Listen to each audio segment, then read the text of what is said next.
In this video, I will explain to you how to configure the telephony service. First, I prepared a simple network diagram, and let's begin with a broadband router. I have my broadband router and it is wirelessly connected to my internet service provider. This is the broadband router, my ISP, and I'm using a crossover cable to connect to my R1 router into FA01. So this is the cable from my broadband router, a crossover cable because router to router, into FA01 of this R1 router. And next is FA00 port from R1 router. I'm using another cable, but this time this is a straight through cable going to switch 1 FA01 port. So I call this trunk. This is my trunk. Okay? Because I'm using a sub interfaces. So where is that port? FA00 to FA01. So FA00 is straight through cable into FA01 of this switch 1. Okay? Next is FA05. Another cable, a straight through cable going to IP phone.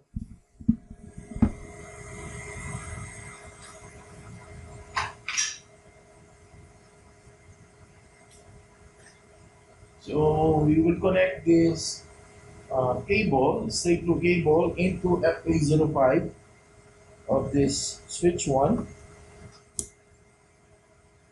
And the other end of the cable to this first IP phone.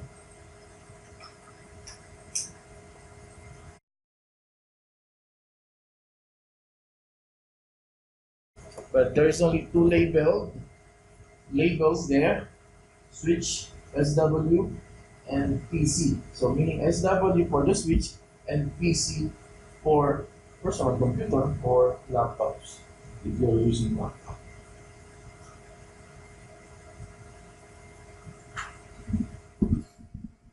Let's continue. FA09 port, still on the switch 1. I'm using a straight through cable. So these orange lines, they are representing straight through cables. So one cable going to the second phone, IP phone. We need another straight through cable here.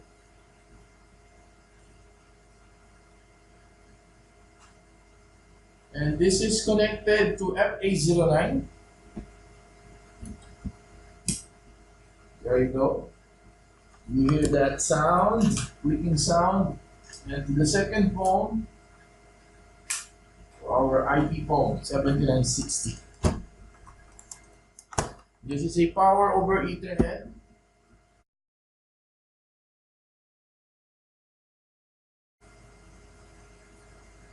Later on, we will configure the CME, the telephony service.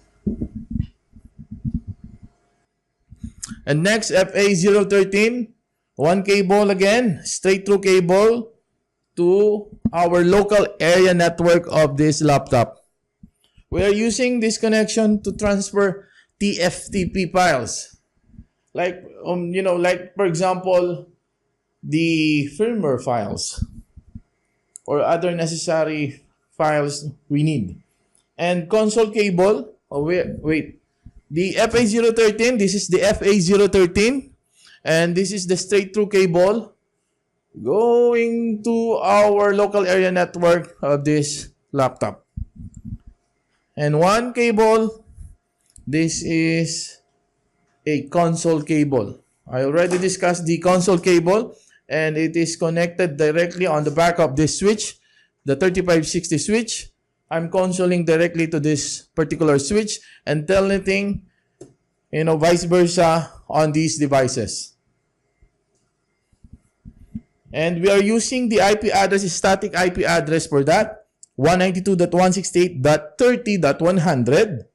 And with subnet mask 255.255.255.0, with gateway IP address 192.168.30.254.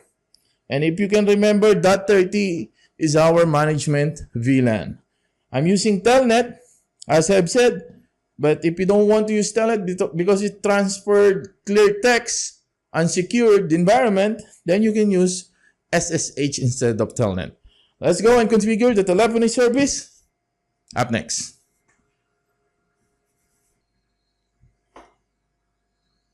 Okay, let's configure the telephony service.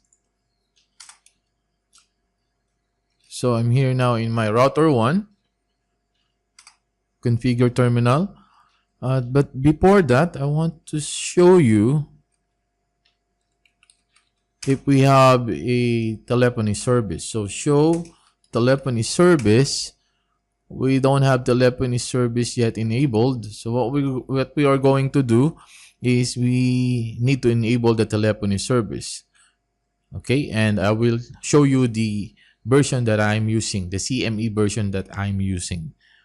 So configure terminal, and then telephony service that is enabled.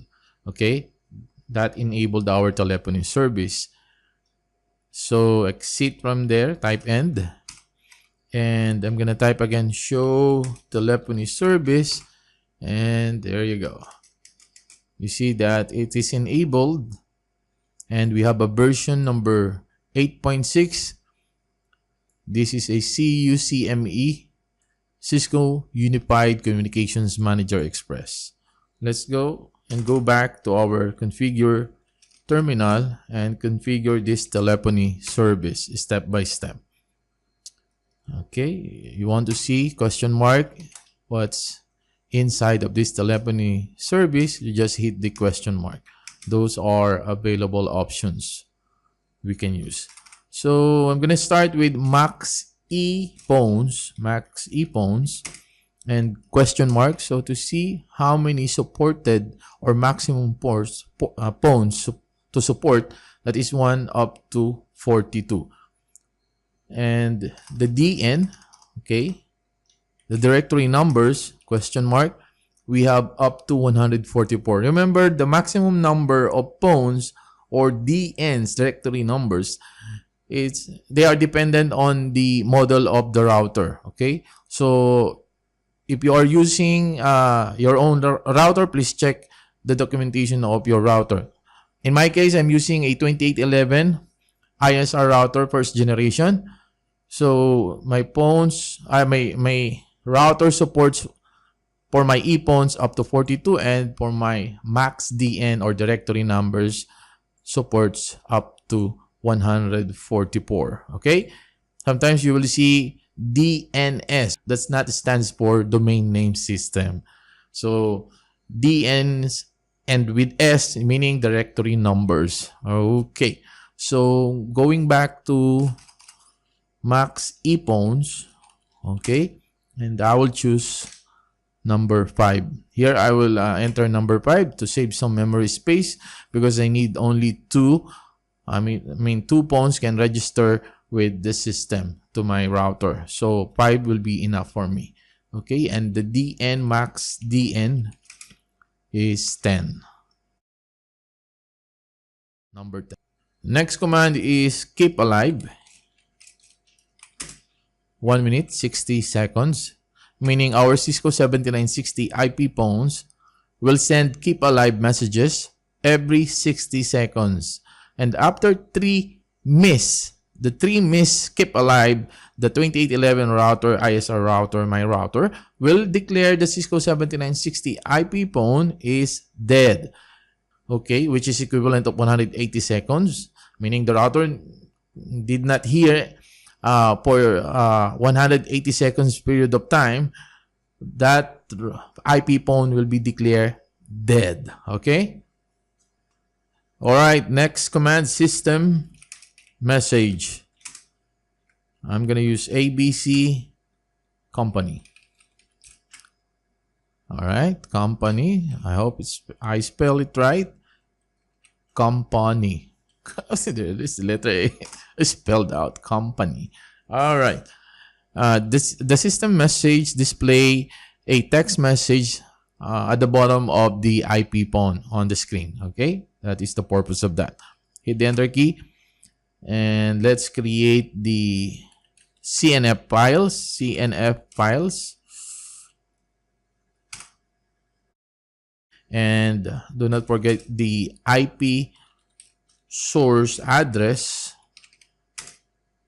My IP source address is 192.168.20.254 with port number 2000. All right, automatically updating because we already created the CNF configuration file.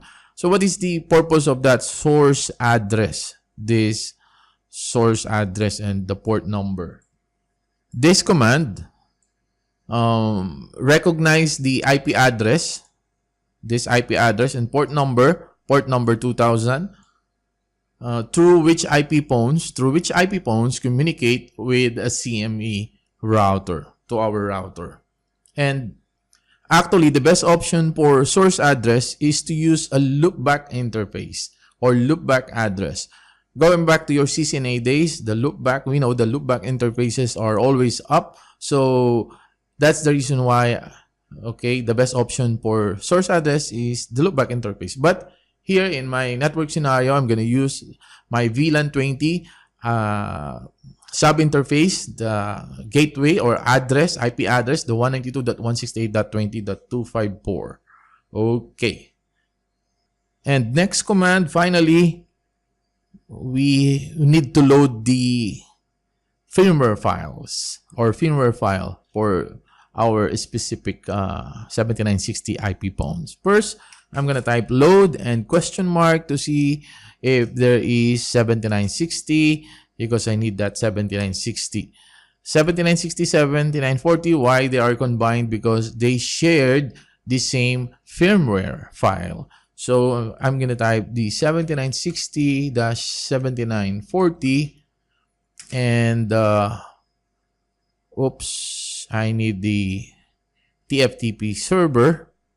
Okay, section. I want to see first the TFTP server section. Okay, inside of this global configuration, I can use do show run section TFTP. All right, I need this. Okay, so again, I'm gonna type that load 7960 7940 space, copy that firmware, loads, and paste it there. Hit the enter key. There is an error. Load command error, CNF file, location system, but my IP phones already registered.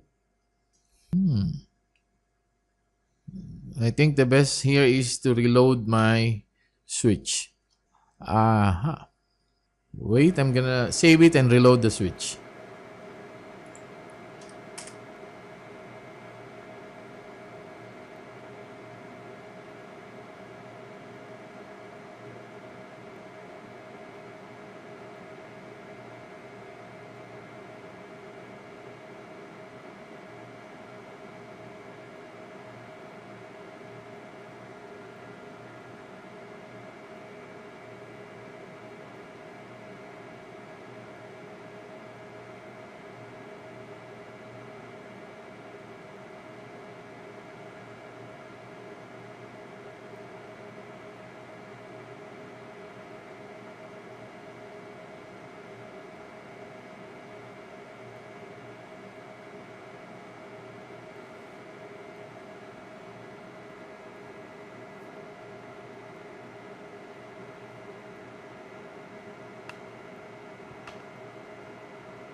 show telephony service.